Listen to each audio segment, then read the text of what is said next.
Good morning, guys. Melissa here. I have a couple, I don't know if you can see this. Where is it? Couple little, I love this stuff, candy canes on my tree. That's all I've done so far as far as shopping for Christmas. I do have a list too from my guys, but that's all I've done so far. It takes me a little while, guys, after Thanksgiving to transition into Christmas. It just does. So a couple things here. I am up earlier now, so I like to get things done and on my own time before I have to work. So that's why, I made that change. So a couple crazy things, couple things yesterday. So I'm at work. Yeah, when was it? Sunday? Busy, busy. Working hard, working hard. And then the communication, I there was like just some communications, and then I'm like, okay, so I guess, I will, take that at face value, and something is kind of off here.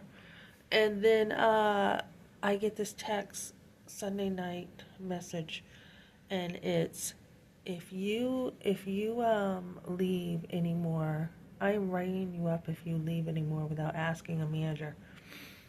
And I'm like, yep, saw it at work, saw it coming. I don't know why, guys. I have like this sixth sense. My mother used to be the same way too, that she could read people really well. So I said to my boss, I said, I never ever leave work without checking with a manager. And she's like, and I said, and I've never been written up at work. So she's like, well, so and so said you left. And I said, no, actually I swept twice for her. And, I didn't get into all the details because I didn't feel like I had to prove myself, guys.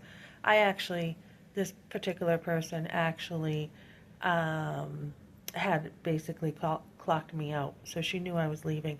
So I'm like, this is about something else, right? So I'm thinking, okay, she doesn't want me there. It's obvious for some particular reason. When you have a pro-life channel, guys, you will pay the cost. You will, whether they see your stuff on YouTube or whatever. When you have something so controversial, it will affect your jobs too. So I just made the decision, and it came from a personal belief too. I said, first of all, I've never been written up at work. And second of all, with your false accusations, I don't really appreciate them.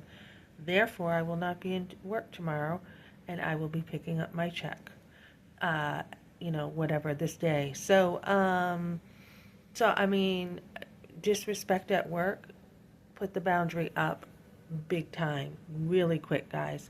Because again, if you cannot have unity at work, and if you can't all be on the same page, it's just not going to work. And there will be future accusations and on and on. And I said too, so this is the first time I'm hearing about this ever, that you feel this way and I'm getting written up. And so that abuse of power is not okay either. And I said, if I knew something would have bothered you, I would have addressed it sooner than this. So and then I spoke truth into it. I said there was one day I had an appointment and I had asked to leave a little earlier. And then there was one day I was asked, do I need to leave, from a boss who was very supportive of just some stuff that had been going on with my family. And I'm like, no, I'm okay, I'm fine. Because I will compartmentalize, guys, and not let my personal life, anything in my personal life, affect my work life. Because I will be very focused at work. And I'm like, no, I'm good. So all her accusations through me speaking, I said, I don't think we're communicating well. These are the details. So I let her know, and there was no response. So, crazy stuff, guys. Crazy, crazy stuff. And then last night, I see on YouTube Kevin Leandros, whatever you want to call her, okay, getting on YouTube and going, oh, if you want to join us at Melba's Nightmare.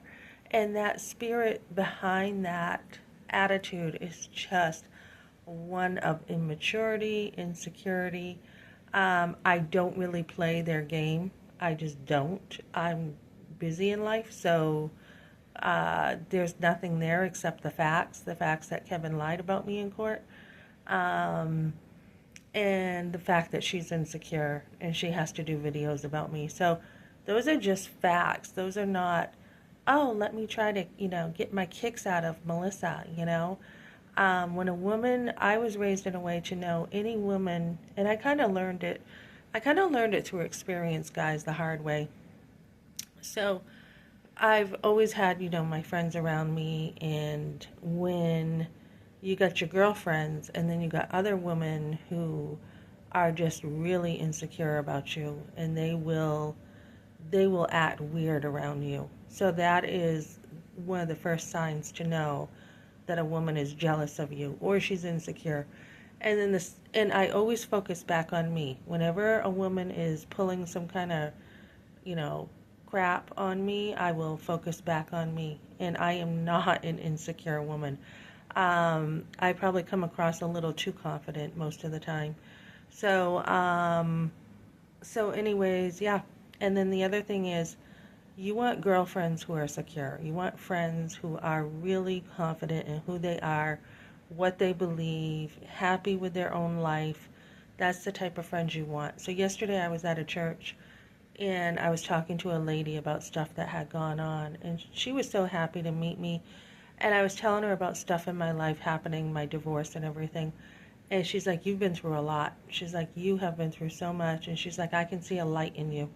And so, when you have other women who build you up and you enjoy that fellowship, that is so different. And I said, thank you so much for listening to me.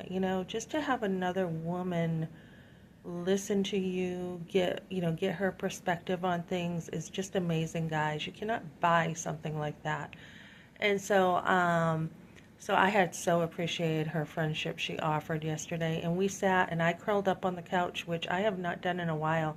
I sat on the couch and we just chit-chatted, and I had my legs up and I was cozy and comfy, and I just opened up a bit to her, and she's like, I really want you to kind of plug in, it doesn't have to be here, but plug in some more to a church, because when you have a church family, they are going to support you. And if you need anything in life, they're going to be there for you. And I go, well, after I already had that, I thought with my husband, I haven't really been looking, to really dig into relationships again much. I've been just kind of surface, more in survival mode. And so I think that's been a crisis I've had, guys, in a sense that affected me that I didn't realize as much. She's like, give it a try again. And I'm like, well, there's been a couple things with churches too. And so when I've tried, this has kind of happened. And she's like, try again, because you are missing out on, a lot of relationships. So, there's tons of acquaintances, I know, tons of surface relationships. But she's like, let's dig in deeper together. And, those are the type of woman you want, guys. Those who are looking out for your best. They want to be your friend. They enjoy you. They're like, you're just so amazing. And women who build you up is what you want, guys. And I was telling her about this group I had in New Hampshire. She's like, I've never heard of that. And I'm like, yeah. I said, they were some amazing women there. We built each other up. I said, they were just absolutely amazing. And, I said that was about a year of a Bible study together. Plus, after, we still stayed in touch. And those are the kinds of friendships you want, guys. And, I had moved on from that just because of, different things going on and different beliefs about things. But growing in my faith, moving on to different stuff. But you want the deep relationships, ladies, the ones who, there's no competition. She's got her life. She's busy with her friends, her family. She's a mom. She's got her own life. I'm busy with my own life. And then you meet in life and you're like, yeah, I can understand you. I get that. Yeah, and you have that kindred spirit in life. You're not trying to compete. There's nothing there.